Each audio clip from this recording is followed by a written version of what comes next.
Iran ইসরায়েলের টানা ১২ দিন ভয়াবহ যুদ্ধে খামেনি প্রশাসনকে ফেলে দেওয়ার হুমকি দিয়েছিল বেনিয়ামিন নেতানিয়াহু। এমনকি ইরানের প্রেসিডেন্ট মাসুদ পেজেশকিয়ানও বলেছেন তাকে সহ ইরানের আরও উচ্চপদস্থ কর্মকর্তাদের হত্যা চেষ্টা করেছে ইসরায়েল। এবার সেই বিষয়ে প্রতিবেদন সামনে এনেছে ইরানি গণমাধ্যম ফার্স নিউজ। প্রতিবেদনটি বলছে, গেল ১৬ জুন ইরানের সুপ্রিম ন্যাশনাল সিকিউরিটি কাউন্সিলের বৈঠক চলাকালে ৬টি বোমাবর্ষণ চালায় ইসরায়েলি প্রতিরক্ষা বাহিনী IDF। সেখানে উপস্থিত ছিলেন ইরানের প্রেসিডেন্ট মাসুদ পেজেশকিয়ান সহ পার্লামেন্ট স্পিকার মোহাম্মদ বাঘের গালিবাফ, বিচার বিভাগীয় প্রধান গোলাম হোসেন মোহসেনি এবং দেশটির একাধিক ঊর্ধ্বতন কর্মকর্তা।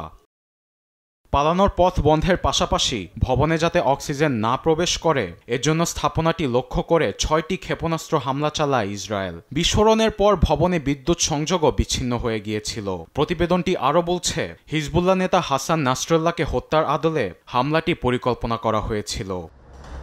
তবে গোয়েন্দা তথ্যের ভিত্তিতে আগেই হামলার খবর পেয়েছিলেন ইরানি প্রেসিডেন্ট। ভবনে আগে থেকেই প্রস্তুত করা একটি জরুরি হ্যাচ দিয়ে পালাতে সক্ষম হন। তবে এক্সিট পথ দিয়ে বের হওয়ার সময় পেজেশকিয়ান এবং আরও কিছু কর্মকর্তারা আহত হয়েছেন। এদিকে পার্লামেন্টের স্পিকার মোহাম্মদ বাঘের সম্প্রতি এক সাক্ষাৎকারে জানিয়েছেন, ইসরায়েল যুক্তরাষ্ট্রের সঙ্গে ১২ দিনের যুদ্ধে ওয়াররুম থেকে সরাসরি যুদ্ধ পরিচালনার দিক নির্দেশনা দিয়েছেন খামেনি। তবে তিনি এখন কোথায় অবস্থান করছেন সে বিষয়ে এখনও রয়েছে ধোঁয়াশা। আরবেদ আফসার, নিউজ ডেস্ক, দেশ টিভি।